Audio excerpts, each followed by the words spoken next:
Boa noite, igreja, graça e paz. Amém? Glórias a Deus. Que bom que você está aqui hoje, que bom que nós podemos estar todos reunidos aqui hoje, vendo algumas imagens, algumas fotos ali desses momentos que foram tão preciosos, né, de comunhão.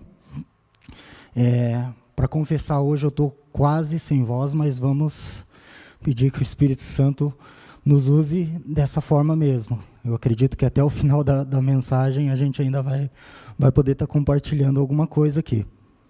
E antes da gente ainda ler os versículos bíblicos aqui da mensagem de hoje, que nos diz o que faremos desse tal Jesus Cristo. Antes disso, eu queria fazer uma pequena dinâmica com vocês.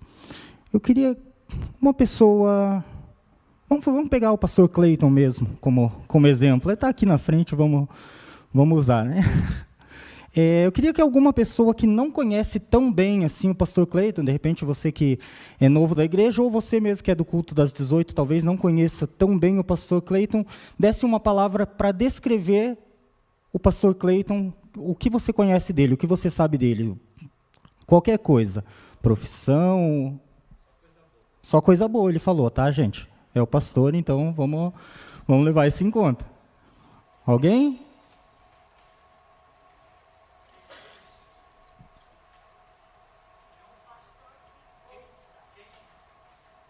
É um pastor que ousa. É isso? Muito bom, verdade. É verdade, pastor? Muito bom. Mais alguém? Alguém que saiba alguma coisa um pouco mais pessoal, tipo profissão, o que ele... Claro que todo mundo sabe que ele é o pastor, mas fora isso, alguém sabe qual que era a profissão dele, talvez antes do pastorado, alguma coisa assim?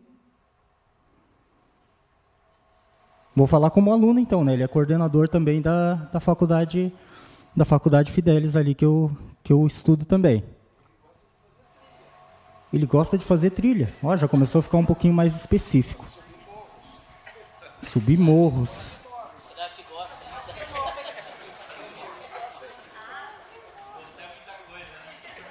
ainda? Legal.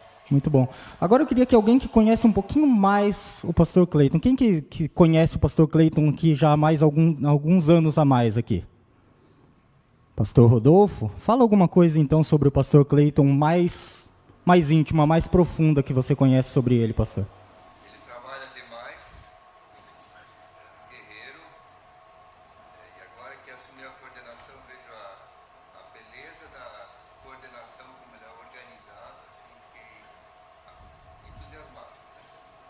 Perfeito, obrigado, pastor. Então, você está vendo a descrição do pastor Rodolfo, ela já foi um pouquinho além, né, das nossas percepções ali, daqueles que conhecem um pouco menos.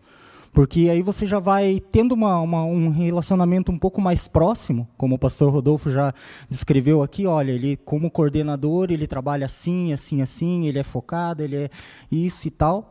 E se a gente tivesse aqui a Rosângela, ela ia dar uma descrição bem mais íntima, ainda mais fiel. Então, vamos deixar assim, né? Mas ela daria, os filhos, de repente, dariam descrições ainda mais fiéis a respeito dele. Talvez mais sinceras também, né? Talvez... Mas isso tudo depende do quê? Depende do nosso conhecimento, do nosso nível de intimidade, do nosso nível de profundidade. Você concorda que quanto mais você conhece uma pessoa, mais você consegue descrever essa pessoa?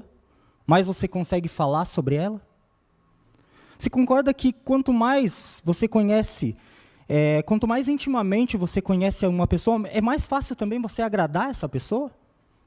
É muito mais... A pastora Rosângela ou os filhos ali do pastor Cleiton, eles têm muito mais facilidade em saber um presente, por exemplo, que vai agradar ele, do que eu, do que você que não conhece ele tão bem assim. E isso vai funcionar para cada um de nós aqui. Por que nós estamos falando sobre isso? Eu quero que você abra sua Bíblia comigo, ou ainda acompanhe através da projeção ali. O livro de Mateus, Evangelho segundo Mateus, no capítulo 27. Capítulo 27.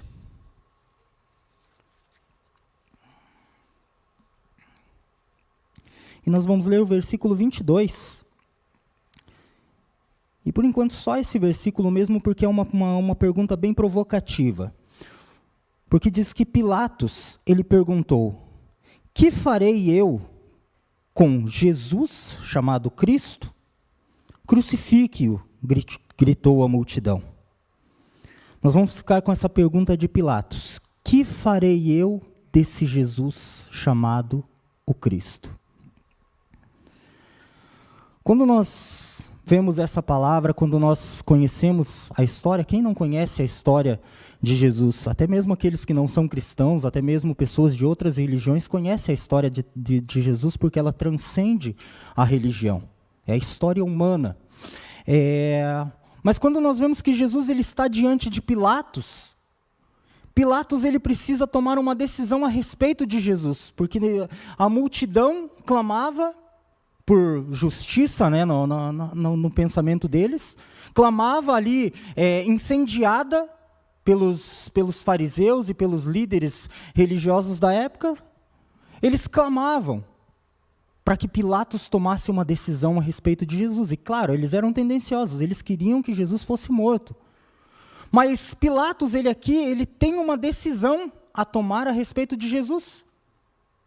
E essa pergunta ela é bem provocativa, nós não vamos falar exatamente dessa passagem, mas eu gosto da ideia, da pergunta de Pilatos, porque talvez nós devemos nos colocar hoje nessa posição. O que farei eu desse Jesus chamado Cristo? E como nós estamos pensando aqui agora como igreja, o que faremos nós desse Jesus chamado Cristo? O que nós faremos de Jesus Cristo? O que nós faremos desse Jesus? Pilatos era alguém que não conhecia Jesus. Para Pilatos, Jesus era somente uma demanda. Para Pilatos, Jesus era somente, talvez, um problema que tenha chegado até ele. Porque ele tinha que resolver aquela situação, ele não poderia desagradar o povo judeu ali por medo de uma rebelião, ele não podia desagradar o Império Romano, porque ele tinha suas lideranças. Ao mesmo tempo, ele vem ali com a sua esposa falando: olha, não faça mal nenhum a esse homem, porque eu sofri muito hoje num sonho que eu tive a respeito desse homem, e ele é inocente. Nós vamos ver no livro de João e no livro de Lucas, os relatos de que Pilatos, ele por 3 vezes, pelo menos, ele tentou soltar Jesus. Ele falou assim: olha, eu vou então açoitar a Jesus e depois eu vou mandar ele embora, eu vou dispensar ele. A multidão continuou clamando. Ele falou: olha, eu vou castigar apenas esse Jesus e vou mandar ele embora. Não. Por 3 vezes ele tenta alguma coisa ali no sentido de libertar a Jesus. Ele chega para o próprio Jesus e diz assim: você não sabe que eu tenho poder de te soltar, de te mandar embora ou de te matar? Por que você não se defende? Por que você não fala nada? Essa era a percepção de Pilatos, porque Jesus era alguém desconhecido. Jesus não era alguém que Pilatos poderia tomar um partido ali e simplesmente falar assim: não, eu boto a mão no fogo por esse cara aqui. Esse aqui vocês não vão crucificar. Apesar dele mesmo ter visto isso em Jesus, porque ele diz assim: que mal ele fez? Ainda assim, nós vamos ver no versículo 24, ali na sequência, que a atitude de Pilatos foi qual? Ele pediu uma bacia com água e publicamente ele lavou as mãos e falou assim: eu estou livre do sangue desse inocente. Se vocês querem crucificá-lo, crucifiquem. Mas será que nós temos nos feito essa pergunta concernente a Jesus Cristo? Será que nós temos nos feito a pergunta de o que nós faremos com Jesus? O que nós faremos de Jesus? Primeiramente como indivíduos. E agora que nós estamos pensando aqui como igreja, também como igreja, o que nós faremos com esse tal desse Jesus Cristo?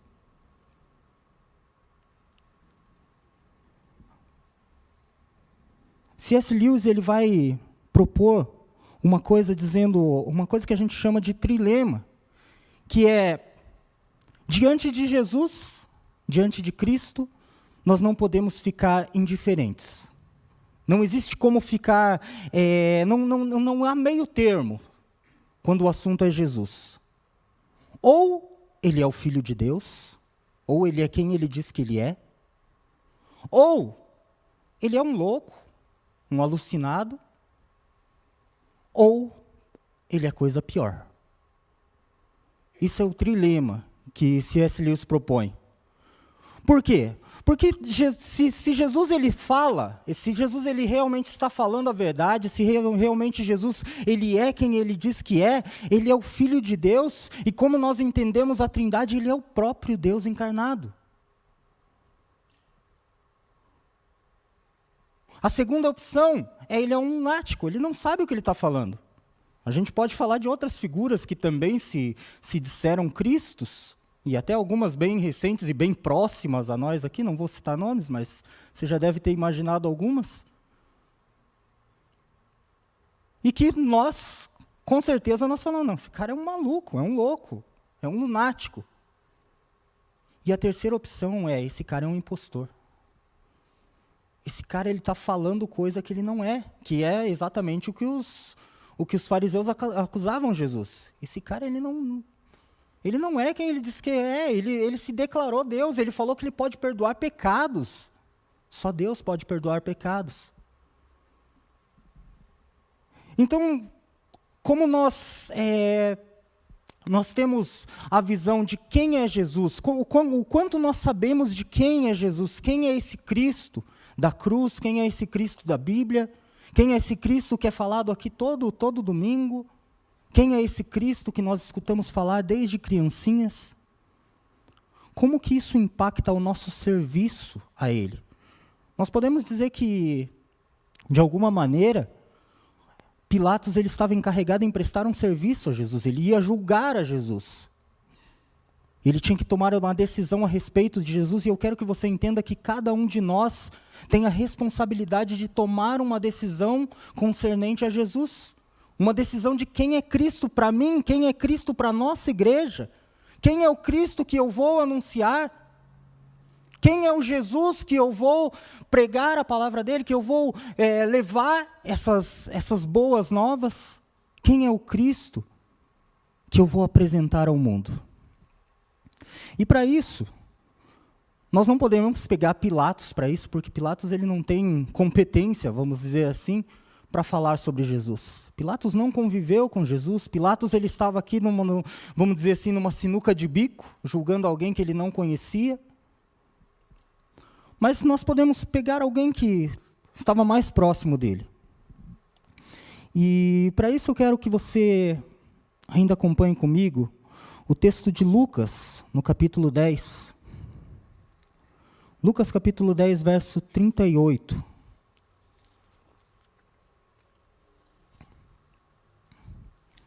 Vou acompanhar junto com a projeção aqui, que diz assim: Jesus e seus discípulos seguiram viagem e chegaram a um povoado, onde uma mulher chamada Marta os recebeu em sua casa. Sua irmã Maria sentou-se aos pés de Jesus e ouvia o que ele ensinava. Aqui nós vamos pegar uma família que conhecia bem Jesus. Quando nós lemos a respeito, Timothy Keller ele vai dizer que a família de Lázaro, Marta e Maria, eles tinham uma relação com Jesus que era além da amizade, que era além do conhecimento, era além da amizade, era uma relação familiar. É como se eles fossem da mesma família. Eles tinham uma relação próxima, Jesus já era amigo dessa família, talvez antes do começo do seu ministério. Antes de conhecer, talvez, os discípulos, Jesus já conhecesse a esses irmãos. E aqui está falando de quando Jesus, ele tem então um primeiro, vamos dizer assim, pelo menos nos evangelhos, esse primeiro contato que fala sobre Jesus e esses irmãos. No começo aqui, falando sobre Marta e sobre Maria. E a primeira ideia é que a nossa primeira reação a respeito de Jesus, ela tem muito mais a ver com nós mesmos do que com Ele. Como assim? Quando você pega ali o primeiro versículo que a gente leu a respeito de Marta, diz que Marta os recebeu, ou seja, recebeu a Jesus e a seus discípulos na sua casa. Aqui alguns teólogos vão ter opiniões diferentes de quem era essa casa, se era a casa em que os 3 irmãos moravam, ou se era uma casa somente de Marta. Mas a palavra aqui, no versículo que a gente lê, ela diz que ela recebeu em sua casa. Marta os recebeu em sua casa. Independente de se a casa era somente dela, ou se a casa era da família, se eles moravam com os pais, independente disso, quando na cultura judaica você dizia que a casa era de tal pessoa, é porque se ela não fosse realmente a dona, a única dona da casa, ela era a pessoa responsável pela casa. Ela era a dona de casa, ela era a mulher que fazia as coisas, a mulher que cozinhava, a mulher que comprava as coisas, a mulher que administrava a casa. Isso significa dizer que a casa era de Marta. E ela recebe a Jesus. Aqui nós estamos falando, então, um pouco mais sobre quem era Marta. Ela recebe a Jesus, recebe os discípulos, e quando nós olhamos para o contexto cultural, não é uma coisa qualquer. Receber Jesus com toda a sua comitiva, pelo menos mais 12 discípulos, as mulheres também que acompanhavam o ministério, que não são citadas em números. Ou seja, era um grande número de pessoas, era bastante trabalho. Mas Marta era assim. Marta era a pessoa do serviço. Era a pessoa que trabalhava, era a pessoa que fazia, a pessoa que organizava, a pessoa que cuidava da casa, a pessoa que administrava o que ia ser servido no jantar. E ela demonstra isso na sua preocupação para que tudo desse certo naquele jantar. A nossa primeira atitude em relação a Jesus, ela diz muito mais a respeito de quem nós somos. Por quê? Porque Deus, Ele nos fez assim e Ele nos conhece. Ele sabe quem é você, Ele sabe exatamente quais são as suas qualidades, os seus defeitos. Então, quando nós nos aproximamos a Jesus no sentido de oferecer um serviço, no sentido de oferecer a adoração, o louvor, no sentido de entregar uma oferta a Ele, Ele sabe exatamente quem nós somos. Quais são os nossos pontos fortes, os nossos pontos fracos. E já nós olhamos ali para Maria, e nós vamos ver que Maria, ela era diferente. Por quê? Porque enquanto Marta corria para cima e para baixo, ia e organizava e pegava ali os funcionários e falava, olha, sirvam agora, não sirvam agora, façam a entrada agora, não façam, limpem ali porque aconteceu, sujou ali. Enquanto Marta corria com todos esses afazeres, Maria simplesmente se assentou aos pés de Jesus. E às vezes nós podemos ter uma visão um pouco limitada sobre o que significava esse sentar aos pés de Jesus. Geralmente a gente, ou pelo menos eu, tive sempre essa impressão de olhar Maria se assentando aos pés de Jesus, que pessoa mais doce, que pessoa delicada, que pessoa ali com sede de aprendizado, e claro, isso tudo é verdade, nós vemos tudo isso na atitude dela, mas se a gente pensar um pouquinho mais, a gente vai lembrar que o sentar-se aos pés de um mestre significava que você era um discípulo. E existia um costume judaico que que uma mulher não poderia ser discípulo de mestre algum. Um mestre não podia ter discípulos mulheres. Ou seja, uma das coisas que falaram aqui a respeito do pastor Clayton, nós podemos aplicar para Maria também. Ela era ousada. Ela ousou sentar aos pés de Jesus. Ela ousou se assentar aos pés de Jesus, a ficar ali, talvez sendo reprovada por muitos, talvez sendo questionada por muitos, mas ela ousou sentar-se aos pés de Jesus e escutar as suas palavras. Ousou mesmo ser reprovada, não só por Marta, porque a gente vê Marta reprovando claramente a atitude de Maria, dizendo assim, Senhor, você não te importa que minha irmã fique aí preguiçosa, aí só escutando, enquanto eu estou correndo para cima e para baixo? Nós não vamos entrar no mérito também de Jesus, ele falar a questão da boa parte, a questão da escolha das duas. Mas o que é importante para nós aqui é entendermos que cada uma das duas tinha personalidades diferentes e cada uma das duas ofereciam serviços diferentes a Jesus. Mas nesse primeiro contato, nós falamos muito mais a respeito de quem nós somos do que de quem Ele é. Nós o adoramos muito mais com as nossas coisas, com a nossa personalidade, com os talentos, os dons que Ele nos capacitou, do que qualquer outra coisa.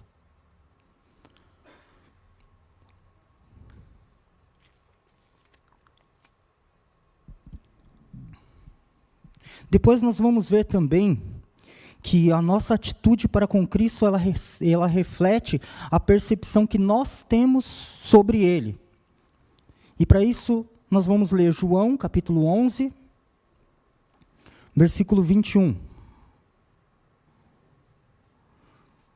Evangelho de João, capítulo 11, verso 21, que nos diz assim: Marta disse a Jesus: se o Senhor estivesse aqui, meu irmão não teria morrido. Essa aqui, uma segunda ocasião, então, quando ali, há mais ou menos 4 semanas antes da crucificação de Jesus, 4 semanas antes desse episódio com Pilatos ali, nós temos novamente um encontro de Marta e Maria com Jesus, mas aqui numa situação diferente. Você depois pode analisar todo esse texto, toda essa passagem, que é a passagem que fala sobre a morte e a ressurreição de Lázaro. Lázaro havia adoecido, Marta e Maria enviaram mensageiros a Jesus que foram e falaram: olha, está doente aquele que você ama, o teu amigão lá, ele está doente e as irmãs estão pedindo que você vá, que você faça alguma coisa. Jesus, ele se demora 2 dias no lugar onde ele está e ele chega depois que Lázaro havia morrido há 4 dias. Quando ele chega, Marta, ela já chega falando: Senhor, se o Senhor estivesse aqui, meu irmão não teria morrido.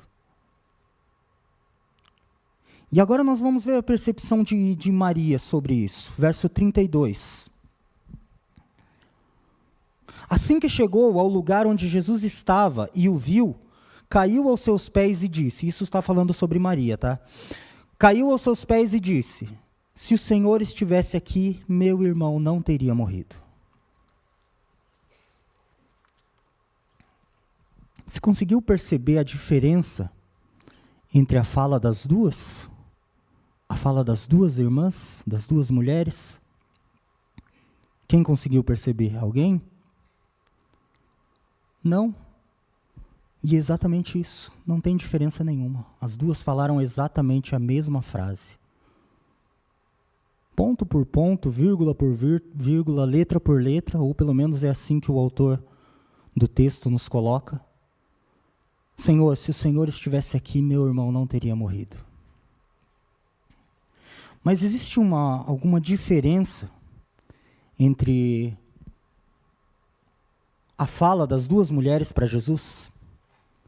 Elas eram tão diferentes em personalidades, a gente já viu que uma servia, a outra preferia adorar, uma era mais serviço manual, a outra era mais adoração, era mais...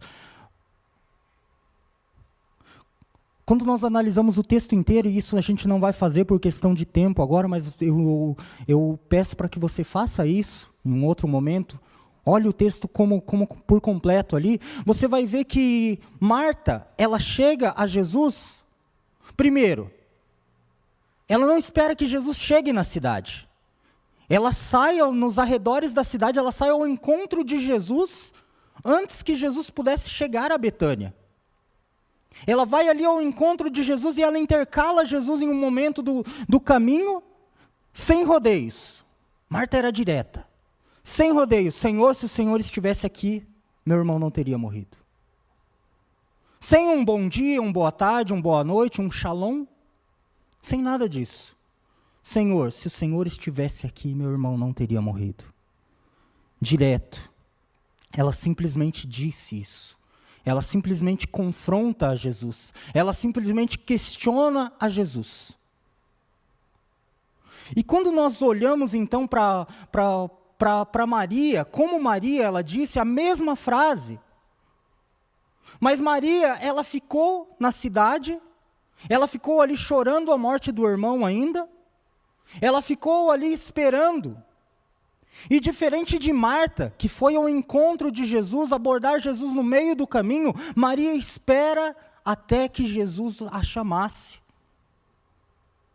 Depois que Marta volta para casa, ela chega em Maria, que está ali esperando, e fala assim: olha, o mestre está aqui, Jesus está aqui e ele quer te ver.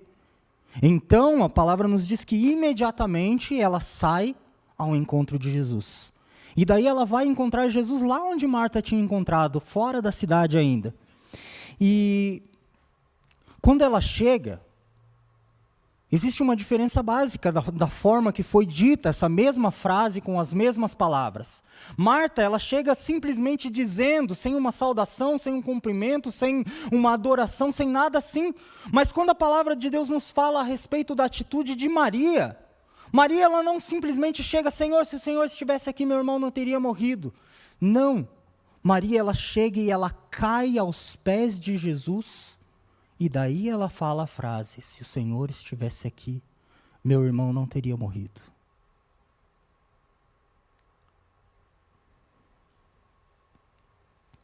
Mas por que nós dizemos então que nossa atitude para com Cristo, o nosso serviço para Cristo, nós podemos dizer assim, reflete a percepção que nós temos sobre Ele?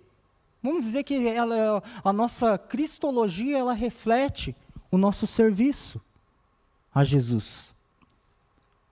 Por que nós dizemos isso? Nós estamos falando aqui da atitude que as duas tiveram para com Jesus. Mas qual era a percepção que provavelmente cada uma delas tinha sobre Jesus? Quando nós olhamos um pouquinho mais ainda, nós vemos também a atitude de Jesus para com as duas irmãs. E também eram atitudes diferentes. Também eram atitudes diferentes. Jesus, ele tratou Marta diferente de como ele tratou a Maria. Primeiro, Jesus, ele demora para responder. Elas mandam a mensagem e Jesus, ele demora pelo menos 2 dias para sair do lugar onde ele estava. Ele leva 4 dias pelo menos para chegar até o lugar. Quando ele chega com Marta, existe uma diferença básica. Marta, ela chega com esse questionamento, com essa cobrança, até a gente pode dizer assim, para Jesus, dizendo: Senhor, se o Senhor estivesse aqui, meu irmão não teria morrido. E Jesus, ele começa quase que um embate ali, quase que uma discussão teológica com Marta. Ela fala assim: Senhor, o Senhor chegou tarde. Qual é a resposta de Jesus? Marta, eu sou a ressurreição e a vida. Vamos tirar um pouco do dicionário da Bíblia, do vocabulário da Bíblia, e vamos tentar atualizar um pouco isso. Marta, ela chega para Jesus e diz: Jesus, você chegou tarde, você está atrasado, meu irmão morreu há 4 dias. Você não cumpriu a demanda, a gente mandou uma demanda para você há 4 dias. Se o Senhor tivesse saído no momento propício, meu irmão ainda estaria vivo. Você chegou tarde. Jesus, ele fala assim: eu sou a ressurreição e a vida, e aquele que crê em mim, ainda que esteja morto, viverá. Ou seja, Jesus, ele diz assim: não, eu nunca chego tarde. Jesus, ele diz assim: não, eu não estou atrasado, eu estou no tempo certo. E eles continuam ali conversando, Jesus fala, Marta responde, Jesus fala, Marta responde, até o momento que ela fala assim: sim, Senhor, então tá bom, eu creio que o Senhor é o Cristo, o Filho de Deus. E daí ela vai chamar Maria. Aqui para mim, quando Jesus ele fala com Marta, ele está se mostrando como Deus. Ele está se revelando a Marta como Deus Todo-Poderoso. Eu sou a ressurreição e a vida. Eu sou aquele que está acima da morte. Para mim não existe, eu não estou atrasado, eu estou acima do tempo. Mas quando Jesus ele chega, ou melhor ainda, quando Maria chega até Jesus e ela cai aos pés de Jesus em sinal de humilhação, em sinal de humildade, em sinal de adoração, que era típico de Maria, qual foi a resposta de Jesus? A pergunta foi a mesma, o questionamento foi o mesmo, a cobrança foi a mesma. Mas qual é a resposta de Jesus?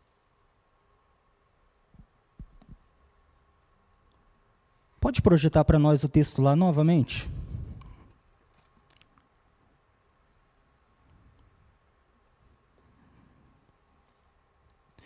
Se o Senhor estivesse aqui, meu irmão não teria morrido. O próximo versículo, por favor.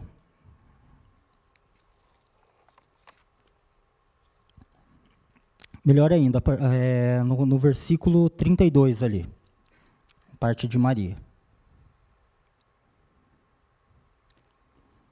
Versículo 33. Quando viu Maria chorar, e o povo também, sentiu profunda indignação e angústia. A palavra que aqui foi traduzida como indignação, muitos dizem que, na verdade, ela tem uma intenção muito maior de raiva, de ira. Jesus, ele sente uma indignação profunda, ele sente uma raiva profunda. Ele sente uma ira profunda nessa situação. Pode passar mais um versículo, verso 34? Onde vocês estavam? Perguntou, e eles responderam, Senhor, vem e veja. Próximo versículo. E Jesus chorou. Quando Marta chega com um questionamento para Jesus, Senhor, se estivesse aqui, meu irmão não teria morrido. Jesus, ele se apresenta como Deus Todo-Poderoso. Eu estou acima da morte, eu estou acima do tempo. Quando Maria chega até Jesus com a mesma demanda, Senhor, se o Senhor estivesse aqui, meu irmão não teria morrido. Jesus, ele se mostra humano. Ele se mostra homem. Ele demonstra sentimentos totalmente humanos, indignação, raiva. Algumas versões vão dizer que Jesus se perturbou, Jesus ficou perturbado. E por fim, Jesus chora. Tem como se mostrar mais humano do que isso? Tanto que a gente vê que a reação da multidão, quando vem Jesus chorar, eles dizem assim, olha, vejam como ele o amava. Veja como Jesus realmente amava Lázaro. Não existe como, na mente de um judeu, Deus está ali, passando por um momento de perturbação, passando por um momento de indignação, passando por um momento de raiva, e passando por um momento de uma tristeza tão profunda que o leva a chorar. Veja como é incongruente esse sentimento de Jesus. Por quê? Jesus era Deus, ele já sabia desde o início, quando falaram para ele que Lázaro estava morto, estava doente, o que ele falou? Essa doença não é para a morte, mas é para que Deus seja glorificado. Ele já sabia desde o início que Lázaro iria morrer, ele esperou 4 dias, porque segundo a tradição judaica, o espírito da pessoa ela poderia ficar no corpo da pessoa até 3 dias ali, então eles esperavam que em 3 dias a pessoa ainda podia ressuscitar, podia voltar à vida. Então Jesus ele espera 4 dias para que a ressurreição seja incontestável, para que ninguém possa falar que não foi uma ressurreição genuína.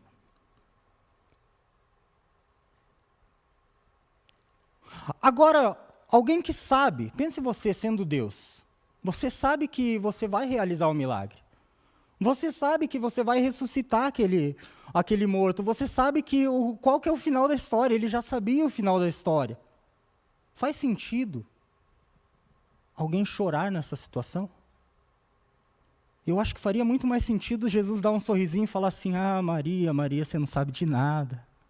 Você não sabe que isso está planejado, Maria. Você não sabe que isso é para que a glória seja maior. Mas não, Jesus ele chora junto com Maria, sentindo a dor de Maria, empatizando com a dor e dizendo assim, eu sou tão humano quanto você. E aqui vem uma das coisas assim que para mim, talvez seja a coisa mais importante da cristologia, que é a natureza, a dualidade da natureza de Jesus. Jesus ele é 100% Deus, ao mesmo tempo em que ele é 100% homem. Ele não é 50% Deus e 50% homem, não. Ele não é um pouquinho a mais Deus e um pouquinho a menos homem, não. Mas em que isso pode impactar a forma como nós servimos a Jesus? Pensa bem, quando nós vemos Jesus mais sendo Deus como sendo homem, nós tendemos a fazer as coisas mais corretinhas, mais certinhas. Nós tendemos muito mais para o fundamentalismo, nós tendemos muito mais para o legalismo, porque afinal nós estamos servindo aquele que é o Senhor dos senhores. Não, Ele é Deus, Ele é intocável, Ele está lá no alto, então eu vou ser fundamentalista comigo e eu vou refletir esse fundamentalismo também para os meus irmãos. E por outro lado, quando nós vemos um Jesus que é muito mais humano, aquele Jesus muito mais gente boa, que nós ouvimos falar também, aquele Jesus que aceita tudo, não, ele foi experimentado em tudo, ele conhece, ele sabe, ele passou tentação também, ele sabe que a gente cai, ele sabe que a gente erra. A gente tem uma tendência muito maior para o liberalismo, ou seja, não, eu faço aqui, eu erro aqui mesmo, não tem problema, porque Jesus é gente como a gente, né? Ele sabe, ele entende. Os atributos de Jesus, assim como os atributos de Deus, eles têm que girar em perfeita harmonia. Se você coloca Jesus como sendo um pouquinho mais homem do que Deus, você distorce a figura de Jesus, você distorce a pessoa de Cristo. Se você coloca Jesus um pouquinho mais Deus do que homem, você também distorce a figura de Jesus. E o grande perigo de nós distorcermos a figura de Jesus, distorcermos a unidade de Jesus, a unidade dos atributos de Cristo, é que quando nós distorcemos, quando nós desequilibramos os atributos de Jesus, nós passamos a servir a um Cristo que não é o Jesus. E queira você ou não queira, isso se torna uma idolatria, porque você não está servindo o Cristo da Bíblia. Você e eu não estamos servindo ao Jesus que a Bíblia nos mostra. Nós estamos servindo a um Jesus que nós criamos na nossa cabeça. Nós estamos servindo a um Jesus que atende às nossas demandas, que atende às nossas necessidades, mas não ao Jesus que está descrito nos Evangelhos e em toda a palavra de Deus.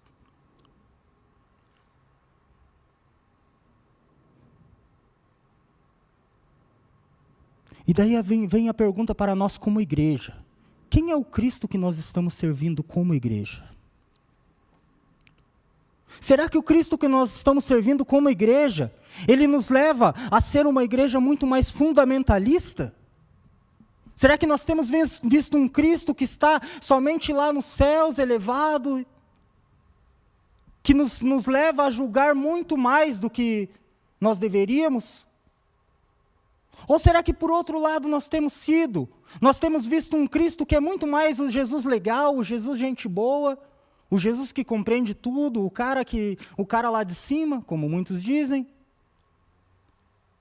e que nos leva a ser liberalistas e dizer assim, não, tudo que eu fizer, Jesus vai dar o seu aval, tudo que eu fizer, Jesus vai estar lá sorrindo. E qualquer um desses Cristos que nós estejamos servindo, nós estamos cometendo a mesma idolatria do povo de Israel. Servindo a um Deus que não é o Deus da Bíblia, servindo a um Cristo que não é o Cristo dos Evangelhos, que não é o Cristo do Novo Testamento. Então, o nosso serviço a Jesus, o nosso serviço a Cristo, ele depende de como nós entendemos a Cristo, de como nós vemos a Cristo, de como nós conhecemos a Cristo.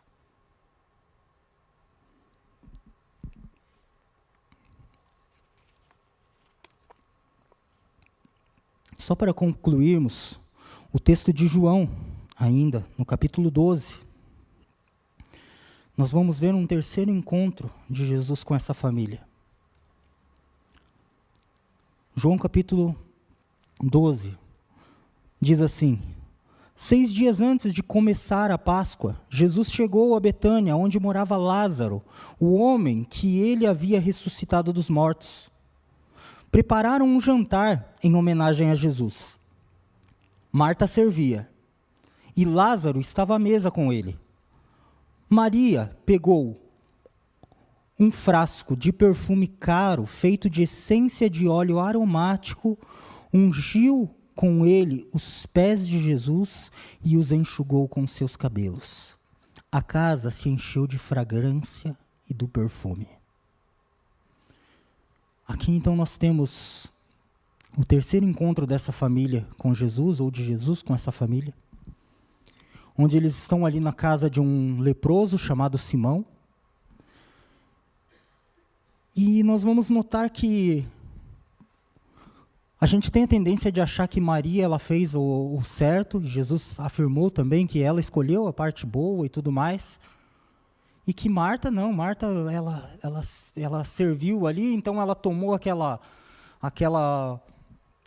bronca ali de Jesus, né, aquela repreensão de Jesus, e então ela mudou o seu serviço. Mas se você notar, todas as vezes que Marta se encontra com Jesus, ela está fazendo a mesma coisa. E aqui, ela não está mais na sua casa, porque aqui os outros evangelistas vão dizer que eles estavam na casa desse leproso chamado Simão. E mesmo não estando na sua própria casa, o que Marta estava fazendo? O que Marta estava fazendo? Ela ainda estava servindo. Ela ainda estava servindo. Era da personalidade dela, era o que ela tinha para entregar para Jesus, era o serviço dela era esse. Era servir as mesas, era cozinhar, era preparar tudo para que tudo tivesse perfeito. Ela continuou adorando a Jesus da mesma maneira que ela adorava no começo. Talvez o erro dela tivesse muito mais em estar muito preocupada com aquilo tudo. Porque é isso que Jesus enfatiza. Jesus enfatiza isso, ele fala assim: Marta, você está muito ansiosa. Você está muito preocupada. Mas Marta, ela continua a servir a mesa, ela continua com o seu trabalho manual, ela continua varrendo a casa, ela continua administrando os recursos, ela continua fazendo aquilo que ela nasceu para fazer. Ela continua servindo a Jesus com o melhor que ela tinha. Nós poderíamos também falar a respeito do serviço de Lázaro. Mas isso, não, óbvio que a gente não tem tempo hoje, mas a gente poderia dizer que Lázaro, o serviço dele era ser testemunho vivo.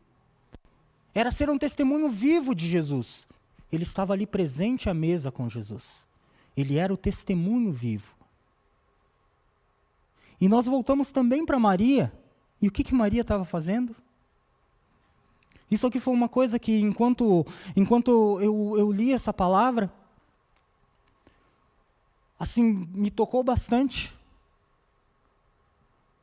Os 3 encontros dessa família com Jesus, os 3 encontros de Maria com Jesus, João ele vai tomar o cuidado de dizer que nos 3 encontros, Maria estava aos pés de Jesus.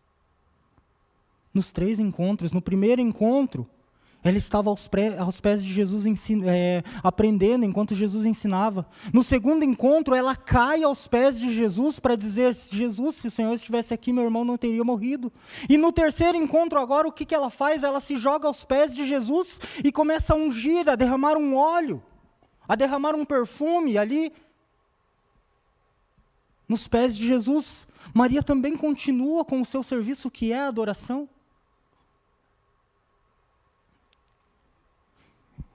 Isso me faz pensar que, independente de qual seja o nosso serviço, eu acho que talvez você já tenha se questionado, falado assim: mas Senhor, o que eu faço na igreja, será que é relevante? O que eu faço, será que é relevante para o teu reino? Talvez eu sei lá, eu limpo os banheiros da igreja, eu preparo o cafezinho no final do culto, eu varro a igreja, eu cuido disso, eu cuido do jardim da igreja. Ou talvez você diga assim: Senhor, será que o meu serviço de estar ali na frente, tocando um instrumento, cantando, louvando, adorando, orando, eu que faço parte do ministério de oração da igreja, será que o meu serviço, quando eu estou pregando a tua palavra, será que realmente é relevante para a igreja? É relevante para o teu reino? Quando nós olhamos o exemplo de Marta, de Maria, nós vemos que, independente do serviço a qual você foi chamado, você é relevante para o reino. Não é relativo ao tipo de serviço que você tem feito, é a quem você tem prestado. Será que o serviço que você presta realmente está mais ligado com você, realmente está mais ligado com a comunidade, realmente está ligado com qualquer outro motivo que não seja Cristo?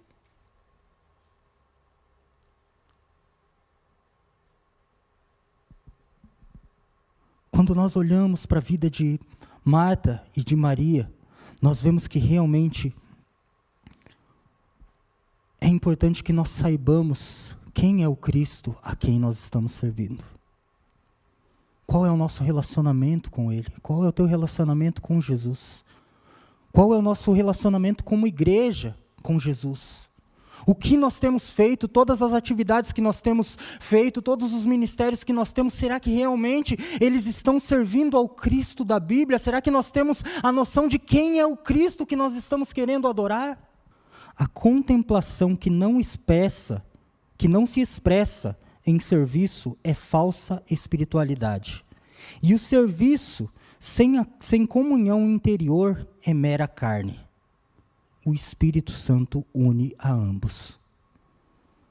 Ou seja, aquela ideia de Tiago, se você só tem a fé e não tem as obras, a sua fé é morta. Por outro lado, se você só tem as obras, mas você não tem a fé, também não vale de nada. Então, quando nós entendemos quem é o Cristo ao qual nós estamos adorando, nós unimos isso. Marta, ela não simplesmente servia, ela também adorava. Ela reconheceu o Senhor é o Filho de Deus, o Senhor é o Cristo. Maria, apesar de oferecer um serviço mais contemplativo, uma adoração, ela também expressou a sua adoração com algo mais tangível, um perfume que custava 1 ano de salário de um trabalhador comum. Mas o importante é que nós saibamos quem é o Cristo ao qual eu estou servindo.